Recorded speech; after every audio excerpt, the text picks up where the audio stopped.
Hello विद्यार्थी मित्रों, MG भुवा कन्या विद्या मंदिर जोशीपुरा जूनागढ़ धोरण 12 विषय तत्वज्ञान प्रकरण 3 भाग नंबर 3। विद्यार्थी मित्रों, हमारी school doctor Haribhai S Godhani campus Joshipura Junagadh में आवेલું છે અને પરમ આદરણીય ડૉક્ટર જે.કે. ઠેસર સાહેબના માર્ગદર્શન હેઠળ આ સ્કૂલ ચાલુ છે।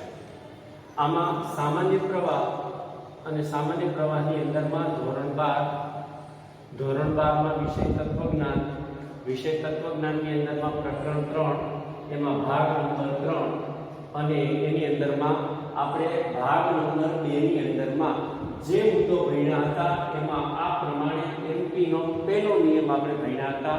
વિદ્યાર્થી મિત્રો, મેં તમને કહ્યું હતું કે આપણે આ નિયમને બરોબર પાકો કરી લેવાનો છે અને પાકો કરવા માટે મેં તમને કીધું હતું કે આ રૂપને આપણે આપણા રફ ચોપડાની અંદરમાં 25 વખત લખવાનું છે। આની અંદરમાં એમ અને પી બંને કેપિટલ અક્ષર લખવાના છે, જેથી કરીને આપણા મગજમાં બરોબર આ રૂપ બેસી જાય। કારણ કે બીજા આગળના જે વર્ડ શીખશું તો એકબીજાની અંદરમાં મિક્સ થઈ જશે। એ મિક્સ ના થાય, બંને વચ્ચેનો તફાવત રહે, એટલા માટે આને એક રૂપને આપણે કમ્પ્લીટ પાકું કરી લેવાનું છે। આવી તમને 5 ખાલી જગ્યા એમપીના સંદર્ભમાં આપેલી હતી, એ ખાલી જગ્યા પણ તમે સોલ્વ કરી નાખેલી હશે અને એમાં કોઈ મુશ્કેલી હોય તો મને ટેલિફોન પર પૂછજો અથવા વોટ્સએપના માધ્યમથી પણ તમે મને પૂછી શકશો। હવે વિદ્યાર્થી મિત્રો, ફરી પાછા આપણે આપણા અનુમાનના નિયમોના સંદર્ભમાં આવી જઈએ તો અનુમાનના નિયમોના સંદર્ભની અંદરમાં આપણે અહીંયા પહેલા નિયમની વાત કરી ચૂકેલા છીએ કે જે પૂર્ણાંકનો સ્વીકાર તો ઉત્તરાંકનો સ્વીકાર। હવે બીજો નિયમ છે એ સમજો બરોબર, ઉત્તરાંગના નિષેધ, ઉત્તરાંગના નિષેધ પરથી પૂર્વાંગના નિષેધને લગતો નિયમ। જો આમાં સ્વીકારની વાત છે અને આની અંદરમાં નિષેધની વાત છે, એ બરોબર સમજો, બરોબર યાદ રાખજો। સંક્ષેપમાં કહું તો આ નિયમને એમટી અથવા ટીટી કહેવામાં આવે છે, પણ આ ટીટી નો ઉપયોગ આપણી ટેક્સ્ટમાં લગભગ જગ્યાએ થયેલો નથી। આ એમટી નો જ ઉપયોગ આપણી ટેક્સ્ટની અંદરમાં થયેલો છે, એટલે સંક્ષેપમાં આપણે એમટી ના નિયમ તરીકે એને ઓળખશું અને કાયમી ધોરણે એને એમટી ના નિયમ તરીકે યાદ રાખશું।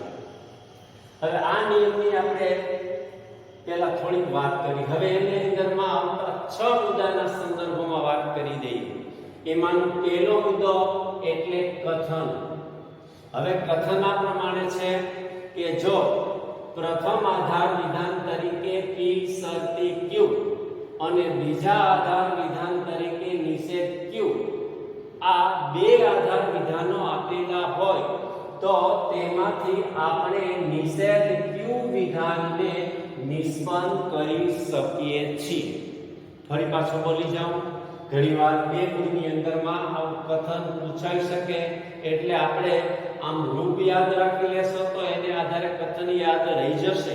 છતાં બોલી જાઉં, જો પ્રથમ આધાર વિધાન તરીકે પી શરતી ક્યુ અને બીજા આધાર વિધાન તરીકે નિષેધ ક્યુ, આ બંને આધાર વિધાનો આપેલા હોય તો તેમાંથી નિષેધ પી વિધાનને આપણે નિષ્પન્ન કરી શકીએ છીએ। હવે વિદ્યાર્થી મિત્રો, સમર્થનમાં આવી જઈએ, જે બીજો મુદ્દો છે, આમાં બરોબર સમજજો અને યાદ રાખજો।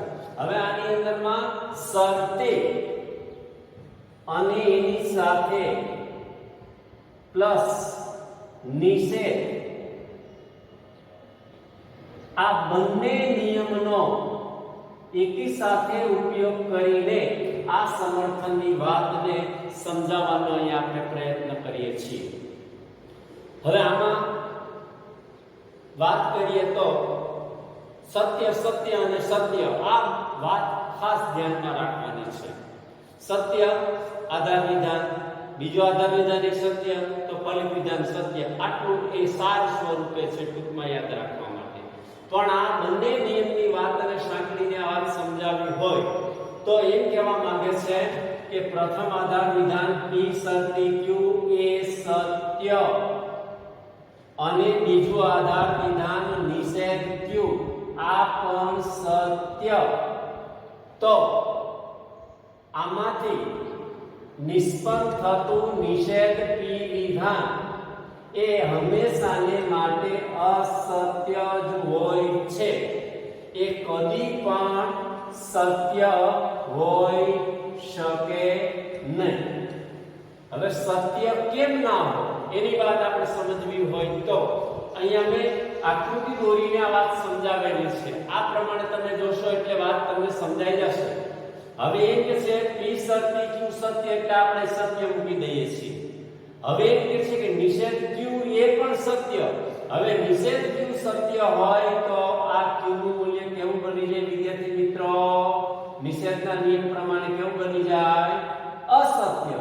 હવે જો આ નિષેધ અસત્ય હોય તો અહીંયા મૂકવામાં આવે આ Q એ પણ કેવું બને? અસત્ય બને. હવે આ નિષેધ Q અસત્ય બને તો આ P છે એ અસત્ય જ હોય. શા માટે? જો અહીંયા P નું મૂલ્ય આપણે અસત્ય અને અસત્ય આવ્યું એટલે અસત્ય મૂકીએ તો વાંધો આવે નહીં. પણ જો આ P નું મૂલ્ય સત્ય હોઈ શકે નહીં. શા માટે? જો અહીંયા P નું મૂલ્ય ત્યાં સત્ય આવે અને જો આપણે અહીંયા સત્ય મૂકીએ તો વિદ્યાર્થી મિત્રો આ પૂર્વાંક સત્ય ઉત્તરાંક અસત્ય એટલે અહીંયા T આવી શકે નહીં. ને એટલા માટે કહેવામાં આવે છે કે આનું ફલિત વિધાન નિષેધ P એમાં P એ કદી પણ સત્ય હોઈ શકે નહીં. એ અસત્ય જ હોય છે. એટલે આમાં શરતીની પહેલી શક્યતા જે આપણે ભણ્યા છીએ કે શરતીમાં એક તો પણ T આવે છે. જે આપણે ચોથી શક્યતા એના સત્યતા કોઠાની અંદરમાં ભણ્યા છીએ અને એ વાતનો અહીંયા ઉપયોગ થયેલો છે. ફરી પાછું બોલી જાઓ. P શરતી Q સત્ય અને નિષેધ Q સત્ય તો શરતીના અને નિષેધના સત્યતા મૂલ્યના નિયમને આધારે આમાંથી નિષ્પન્ન થતું નિષેધ P વિધાન એ સત્ય જ હોય. અર્થાત એમ કહેવા માંગે છે કે આ P છે એ અસત્ય જ હોય. એ કદી પણ સત્ય હોઈ શકે નહીં. અને કેમ ના હોય તો એનું અહીંયા મેં વિવરણ કરીને આખી વાત તમને સમજાવી કે અહીંયા આનું મૂલ્ય સત્ય. હવે આનું મૂલ્ય સત્ય નિષેધ Q નું તો Q નું મૂલ્ય અસત્ય બની જાય. અહીંયા Q નું મૂલ્ય અસત્ય એટલે આપણે અહીંયા અસત્ય લખવું પડે. હવે અહીંયા અસત્ય આવ્યું તો આ નિષેધ Q નું અસત્ય મૂલ્ય હોય તો વાંધો આવે નહીં. તો આ T જવાબ આવી શકે. પણ અહીંયા જો P નું મૂલ્ય અહીંયા સત્ય દર્શાવવા જઈએ તો આપણને ખબર છે શરતીમાં પૂર્વાંક સત્ય ઉત્તરાંક સત્ય તો જવાબ આવે છે અસત્ય. એટલે આપણો આ નિયમ પ્રમાણભૂત સાબિત થાય નહીં. એટલા માટે જે કહેવા માંગે છે કે આ P નું મૂલ્ય અસત્ય જ હોય. વિદ્યાર્થી મિત્રો આ સમર્થનની વાત હવે તમને સમજાઈ ગઈ હશે. હવે ત્રીજો મુદ્દો છે વિદ્યાર્થી મિત્રો એ છે રૂપ.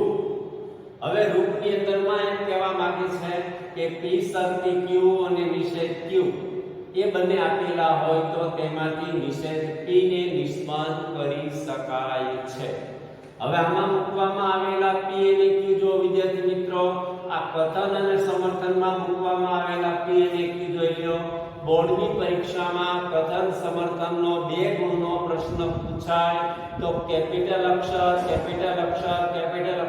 લખવાના છે અને રૂપ દર્શાવવાનું થાય, સત્યતા કોઠો દર્શાવવાનું થાય તો બીજી ABCD ના નાના અક્ષર એટલે વિધાન પરક પરિવર્તીમાં જ દર્શાવવાનું છે. એ ભૂલ કરવાની નથી. જો એ ભૂલ કરશો તમારો જવાબ સાચો હોય છતાં પણ મૂલ્યાંકનકાર પરીક્ષક ચોકડી મારી દેશે અને આના જે ગુણ આપવાના થતા હશે એ ગુણ તમને મળવા પાત્ર બનશે નહીં. એટલે બરોબર ધ્યાન રાખવાનું. કથન સમર્થનમાં કેપિટલ અક્ષર, રૂપ અને સત્યતા કોઠામાં નાના અક્ષર. વ્યવહારિક ભાષામાં કહો તો આપણે સમજવા માટે સરળતા માટે પહેલા બે મોટા ભાઈઓ પછી બે નાના ભાઈઓ. આ બે મોટા ભાઈઓ એટલે પહેલી એબીસીડી કેપિટલ અક્ષર અને આ બે નાના ભાઈઓ એટલે નાના અક્ષર અને બીજી એબીસીડી ના વિધાન પર પરિવર્તિત. સમજવા માટે યાદ રાખવા માટે વિદ્યાર્થી મિત્રો. હવે આની ચોથી બાબત દલીલના રૂપનો સત્યતા કોઠો. હવે દલીલના રૂપના સત્યતા કોઠાની વાતને સમજવા માટે વિદ્યાર્થી મિત્રો આપણે આધાર વિધાન સત્ય અને એની સાથે ફલિત વિધાન પણ સત્ય હોય એવી શક્યતા આપણે ગોતવાની છે. આમાં આપણે જોતા જઈએ હરોળ નંબર 1 ની અંદરમાં આપણે જોતા જઈએ પ્રથમ આધાર વિધાન સત્ય, બીજું અસત્ય એટલે અહીંયા આપને પહેલી હરોળ ચાલશે નહીં. બીજી હરોળમાં આવીએ તો અહીંયા આધાર વિધાન અસત્ય છે એટલે બીજી હરોળ પણ ચાલશે નહીં. ત્રીજી હરોળમાં પ્રથમ આધાર વિધાન સત્ય પણ બીજું આધાર વિધાન અસત્ય એટલે એ પણ ચાલશે નહીં.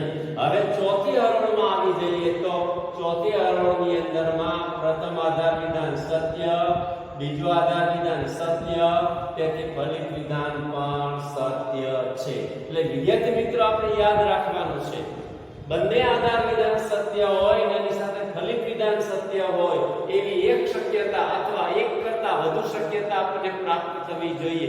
એવા એક કરતા વધુ સ્થાનાપત્તિ નિદર્શનો, એક અથવા એક કરતા વધુ સ્થાનાપત્તિ નિદર્શનો પ્રાપ્ત થવા જોઈએ તો એ દલીલ માટેનું રૂપ છે એ પ્રમાણભૂત બની જાય છે. આપણે હવે આની અંદરમાં એનો પાંચમો મુદ્દો દલીલના રૂપનું પ્રામાણ્ય. તો ઉપરના સત્યતા કોઠામાં કુલ 5 સ્તંભ છે. એમાં સ્તંભ નંબર 3, 4 માં પ્રથમ આધાર વિધાન અને બીજું આધાર વિધાન અને 5 માં ફલિત વિધાન રજૂ થયેલ છે. અને એમની આપણે જોઈએ તો હરોળ નંબર 4 માં આધાર વિધાન છે એ સત્ય છે અને ફલિત વિધાન એ પણ સત્ય છે. તેમજ આધાર વિધાન સત્ય અને એની સાથે ફલિત વિધાન એ અસત્ય. આધાર વિધાન સત્ય અને ફલિત વિધાન અસત્ય એવું એક પણ સ્થાનાપત્તિ નિદર્શન આપણને પ્રાપ્ત થતું નથી. તેથી ઉત્તરાંગના નિષેધ પરથી પૂર્વાંગના નિષેધને લગતો નિયમ પ્રમાણભૂત સાબિત થાય છે. વિદ્યાર્થી મિત્રો આ દલીલના પ્રામાણ્યની વાત થઈ. હવે છેલ્લી છઠ્ઠી બાબત અહીંયા પ્રામાણ્યની અંદરમાં એને સંક્ષેપ આપણે મુદ્દો આપીએ છીએ. ઘણીવાર બોર્ડની પરીક્ષામાં જે તે નિયમની વાત લખેલી હોય અને એમ કહેવામાં આવે તો સંક્ષેપ જણાવો. જેમ કે ઉત્તરાંગના નિષેધ પરથી પૂર્વાંગના નિષેધને લગતા નિયમને સંક્ષેપમાં શું કહેવામાં આવે છે તો એનો જવાબ આવશે એમટી અથવા ટીટી. અહીંયા સંક્ષેપમાં કહીએ તો આની અંદરમાં આ લેટિન ભાષામાંથી ઉતરી આવેલો છે શબ્દ જે આ પ્રમાણેનો છે મોર્સ ટોલેન્ડો ટોલેન્સ. Morse ટોલેન્ડો Tollens. પણ આ સ્પેલિંગ આવડે તો વેલ એન્ડ ગુડ, ના આવડે તો ચિંતા કરવાની જરૂરત નથી. આપણે સંક્ષેપમાં એમટી અથવા ટીટી યાદ રાખવાનું છે. એમાં મેં તમને કીધું બધી જગ્યાએ આપણે ટીટી વાપરશું એટલે આપણે એમટી વાપરશું એટલે આપણે એને એમટી તરીકે જેને ઓળખશું અને યાદ રાખશું. વિદ્યાર્થી મિત્રો હવે આ રૂપને ધ્યાનમાં રાખીને અહીંયા આપણે આવી જઈએ અને આ દલીલની ખાલી જગ્યા પૂરીએ. બોર્ડની પરીક્ષામાં ઘણી વખત આવો 2 ગુણનો પ્રશ્ન પૂછાય, પણ વિદ્યાર્થી મિત્રો ધ્યાન રાખજો, આ ખાલી જગ્યા પૂરવાનો 1 ગુણ હોય છે અને એની સાથે બાજુમાં આવું એનું રૂપ દર્શાવવું એનો પણ 1 ગુણ હોય છે. ખાલી જગ્યા પૂરશો તો એનો 1 ગુણ મળશે, પણ એની સાથે તમારે આ રૂપ પણ દર્શાવવાનું છે, એ ધ્યાનમાં રાખવાનું છે. હવે આપણે જોઈએ તો a શરતી b ખાલી જગ્યા તેથી નિષેધ b. હવે આપણો નિયમ ઉત્તરાંગનો નિષેધ તો પૂર્વાંગનો પણ નિષેધ, તો અહીંયા આનો નિષેધ ઉત્તરાંગનો તો પૂર્વાંગનો પણ નિષેધ. આ રૂપને એની સાથે મૂકતા જઈએ એટલે આ વાત સમજાઈ જશે. જેમ કે દાખલા તરીકે અહીંયા p મૂકીએ, અહીંયા q મૂકીએ તો અહીંયા વિદ્યાર્થી મિત્રો શું આવે? નિષેધ q આવે. ઉત્તરાંગનો નિષેધ તો પૂર્વાંગનો નિષેધ. જો પૂર્વાંગનો નિષેધ છે એટલે આનો નિષેધ અહીંયા આવે એટલે આવે નિષેધ b. વિદ્યાર્થી મિત્રો ઉત્તરાંગનો નિષેધ તો પૂર્વાંગનો પણ નિષેધ. એ જ રીતે વિદ્યાર્થી મિત્રો અહીંયા આવીએ. હવે અહીંયા આ રૂપની વાત લખીએ એટલે વાત સમજાઈ જશે. જેમ કે અહીંયા p શરતી q, આ નિષેધ q, નિષેધ p, આમ લઈને તો આ રકમ છે એ ક્યાં જશે? અહીંયા જશે. અને આ રકમ ક્યાં જશે વિદ્યાર્થી મિત્રો? અહીંયા જશે. એટલે n શરતી n. જો વિદ્યાર્થી મિત્રો ધ્યાન રાખવાનું છે, અહીંયા નિષેધ છે, અહીંયા ખાલી જગ્યા પૂરીએ છીએ તો આ નિષેધ એમાં પાછા અહીંયા રહેવા દેવાના નથી. જો નિષેધ રહેવા દેશો તો તમારો જવાબ ખોટો પડશે. કારણ કે ઉત્તરાંગનો નિષેધ તો પૂર્વાંગનો નિષેધ. અહીંયા નિષેધ થયેલો છે એટલે આનો નિષેધ, પણ અહીંયા બેઠી રકમ નિષેધ વગરની લખવાની છે, ધ્યાનમાં રાખવાનું છે. હવે આગળ પર આના કરતા થોડીક મોટી દલીલ અહીંયા મૂકેલી છે. આ રકમને આપણે p ગણીએ, આને આપણે q ગણીએ. હવે અહીંયા નિષેધ q બન્યું આ, તો અહીંયા નિષેધ p આવે કે નહીં વિદ્યાર્થી મિત્રો?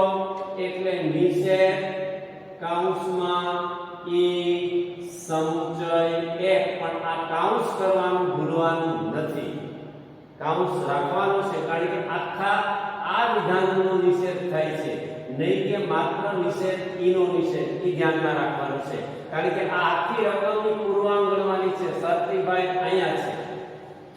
હવે એના કરતા થોડીક બીજી મોટી દલીલ જે અહીંયા નિષેધ q શરતી નિષેધ y. હવે આ રકમને વિદ્યાર્થી મિત્રો આપણે p ગણવાની, આ રકમને q ગણવાની. હવે આનો નિષેધ અહીંયા થવો જોઈએ તો આનો નિષેધ અહીંયા થાય. આનો નિષેધ હોવા માટે વિદ્યાર્થી મિત્રો અહીં શું હોવું જોઈએ? ડબલ નિષેધ y. ધ્યાનમાં રાખવાનું છે. અને અહીંયા જો એનો જવાબ આવે ડબલ નિષેધ x, તો હવે થઈ ગયું ઉત્તરાંગનો નિષેધ તો પૂર્વાંગનો પણ નિષેધ. વિદ્યાર્થી મિત્રો અહીંયા પણ ભૂલ થાય નહીં એની તકેદારી રાખવાની છે. ઘણા ને થાય અહીંયા નિષેધ આપેલું છે તો આપણે નિષેધ અહીંયા y કરી નાખીએ, અહીંયા નિષેધ ડબલ x. ભલે રિપ્લાયમાં તો આપણો જવાબ સાચો, પણ આ તો આપણો જવાબ સાચો પડશે નહીં. નિયમને ચુસ્તપણે વળગી લેવાનો. આને આપણે p ગણશું, આને આપણે q ગણશું, અને આનો આપણે નિષેધ કરીએ એટલે નિષેધ અહીંયા વધવો જોઈએ, અને એવી જ રીતે અહીંયા આપણે જો એક નિષેધ વધે છે એટલે ધ્યાનમાં રાખવાનું વિદ્યાર્થી મિત્રો. હવે પાંચમી દલીલ એના કરતા થોડીક આપણે મોટી મૂકી છે. આપણે આને p મૂકીએ, આને આપણે q મૂકીએ. જો વચ્ચે શરતી છે, આનો અહીંયા નિષેધ થયો વિદ્યાર્થી મિત્રો જોવો, એટલે આ નિષેધ q બની ગયું. તો ફલિત વિધાનમાં નિષેધ p આવે કે ના આવે? એટલે આ રકમ નિષેધ કૌંસમાં આ વિકલ્પ s આ પ્રકારની થવી જોઈએ દલીલ. હવે વિદ્યાર્થી મિત્રો આ 5 દલીલને આધારે તમને આવા બીજા 5 ઉદાહરણો પણ તમે તમારી રીતે લખશો, પ્રેક્ટિસ કરજો. પણ વિદ્યાર્થી મિત્રો તમને કહું આ 5 ઉદાહરણો પ્રેક્ટિસ સ્વરૂપે ફરી પાછા તમે ગણજો. આના હું ખાલી જગ્યા પાછી કાઢી નાખું છું અને પ્રેક્ટિસ સ્વરૂપે તમારે ઘરે આને ગણવાના છે.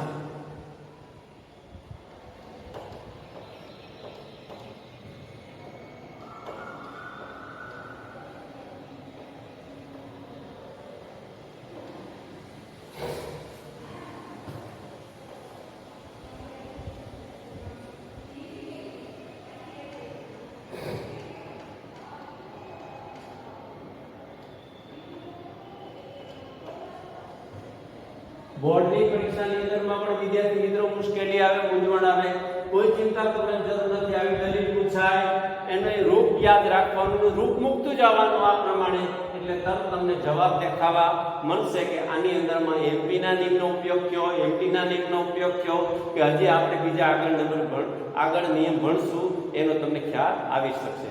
હવે વિદ્યાર્થી મિત્રો બીજી બાબત, લેસનની અંદરમાં આ દલીલ માટેનું રૂપ આપણે 25 વખત આપણા રફ ચોપડાની અંદરમાં લખવાનું છે. બાજુમાં કેપિટલ અક્ષર એમ ટી લખવાનું છે. આ રૂપ અને એમટી, રૂપ અને એમટી આવું 25 વખત લખવાનું છે. પી શરતી ક્યુ નિષેધ ક્યુ તેથી નિષેધ પી, પી શરતી ક્યુ નિષેધ ક્યુ તેથી નિષેધ પી. વિદ્યાર્થી મિત્રો ધ્યાનમાં રાખવાનું છે. આ એક લેસન છે, બીજું આ લેસન છે, અને જો વધુ તમને મોજ આવે, મજા આવે તો બીજી 5 દલીલો તમારી રીતે આમાં બનાવજો. આમાં A B M N E F C જે અક્ષરો છે એની જગ્યાએ બીજા અક્ષરો મૂકી દેશો એટલે નવા પ્રકારની દલીલો બની જશે. ચાલો વિદ્યાર્થી મિત્રો આવજો. ફરી પાછા આપણે આગળના ભાગ નંબર 4 ની અંદરમાં અને નિયમ નંબર 3 ની અંદરમાં મળશું. ધન્યવાદ, આભાર.